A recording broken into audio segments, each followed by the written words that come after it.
Hello and welcome back to the WIHS Journal, Public Affairs from 104.9. I'm Paul Kretschmer.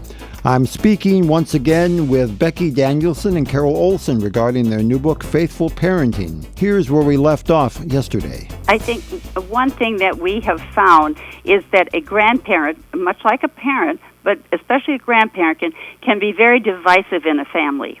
Or they can be a very unifying part of a family. And, of course, we want our families to succeed. We want them to go forth, and we want the children and them to find their faith. And so we really try to encourage people to be the uniting person rather than the dividing person. On occasion, families have found something different to work with because the faith backgrounds of the originating families, our families of origin, have been somewhat different. Is it important in that case, when both families are Christian, to emphasize that as opposed to maybe some of the church or denominational differences that may cause some conversations sometimes that may or may not come out well? I'm not exactly sure what you were asking there. I think many of the families today are very diverse. We know that. And they bring to a marriage or into a family a variety of traditions and ideas and thoughts. And I think in the book we try to, as Becky said, encourage everyone to be very respectful of the others. But that doesn't mean that you have to not show where your attitude is or what your love of the Lord is or whatever is your interest. But you can do it in a way that is not harmful to the family. So we do stress a lot of those ideas. Becky, as far as that goes, should we presume, hopefully, positively, that everyone will be focused on Jesus Christ and that therefore people won't be putting up barriers because this is the way my family's always done it and that's what I'm most comfortable with and I don't really think I want to change, so you're just going to have to adjust to me? You do get that in families. Do you? You do. And I think coming at it as a heritage piece, and this is what we do in our family, and traditions can change. One example that I use when I teach to parent groups is Santa Lucia was a huge piece of the light of Christmas and the Christian and the light coming and all when I was a child, and it changed as my children grew, as they moved out, as after my father passed away. You know, it's a changing thing, but I think when you keep Christ as the center of what you do, you find that common ground, and you use those traditional heritage pieces for holidays, for confirmation, for a baptism, whatever it is, you keep Jesus as the center, and you can work around those denominational issues, those differences that your child and his or her spouse will bring to the relationship. And I think, just like I said, keeping Jesus as the center, you can work around it. And our God is the God of the impossible. He makes everything possible.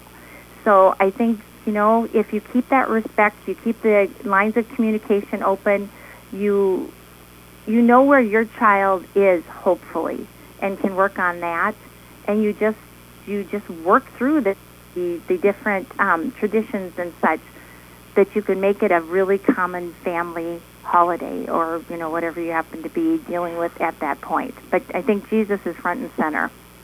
In the book, Faithful Grandparenting, we do have a whole section on the challenges that some grandparents will face, and not all will face the same challenges, but one of them is dealing and working with a family who has abandoned faith. One is working with a family that's a fractured family for one reason or another, and how you work in that way. So we've really tried to address some of those challenges because, like anything else that's important in life, it's not always easy. Do you anticipate, the two of you, that this book will be a guide for some people who may not have grown up in the Christian tradition at all and did not were not exposed to the Christian positions on life growing up from their parents, and so therefore now feel sort of a need to get boned up a bit or get briefed a bit because they're attempting to do something that they did not have the opportunity to see modeled before them in their own life. Absolutely. You know, when Carol and I were working on the title of the book, we wanted an action-based title. So it's not, the faithful grandparents. It's faithful grandparenting. They're practical, connecting the generations. It's that ING. It's a doing book. It's bringing families to faith. Each one of the ideas in the book has that Christian piece to it, that people can, like Carol said, choose the one that would apply to the situation or the relationship or the age of the child. We've got a little, middle, and big section in Faithful Grandparenting where people can use those ideas for the specific ages and developmental stages of the grandchildren that they are working with.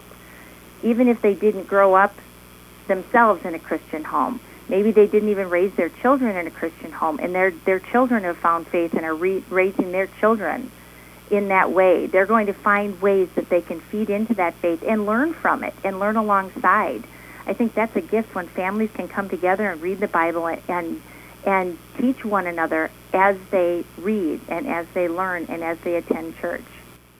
Does it make a positive difference that the communications devices we have nowadays, which are often bemoaned because they can be very destructive based on the content, nonetheless can be used in a positive way when families are some distance apart from each other geographically? I'll use myself as an example. I grew up in Wisconsin and Iowa, worked in South Dakota for a bit, went back to Iowa for a bit, then to Connecticut 40 years ago. And so my son, for instance, knew one grandmother much better than the other one because he saw her much more often than he did my mother.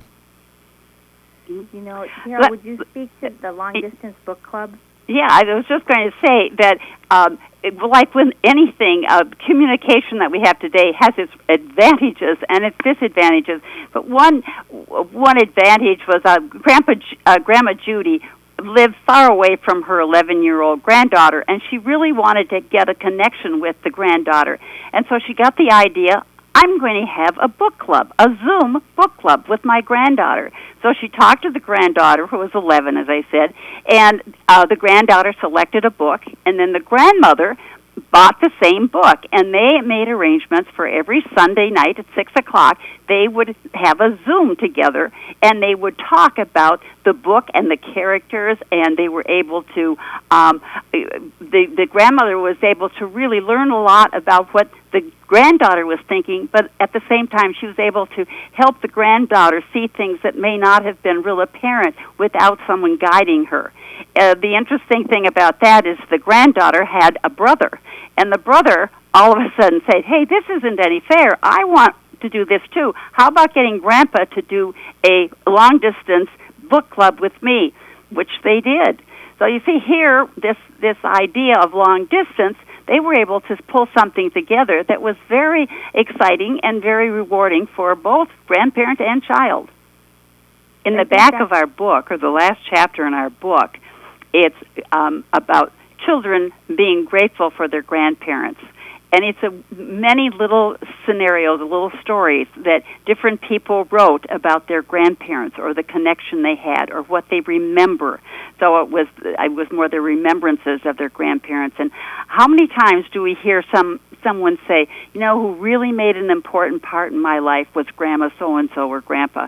Because they come at it in a different way. They come with more of a complete loving situation, that they don't have to be there particularly, but they're there because they want to be there. They want to be part of the family. They want that connection.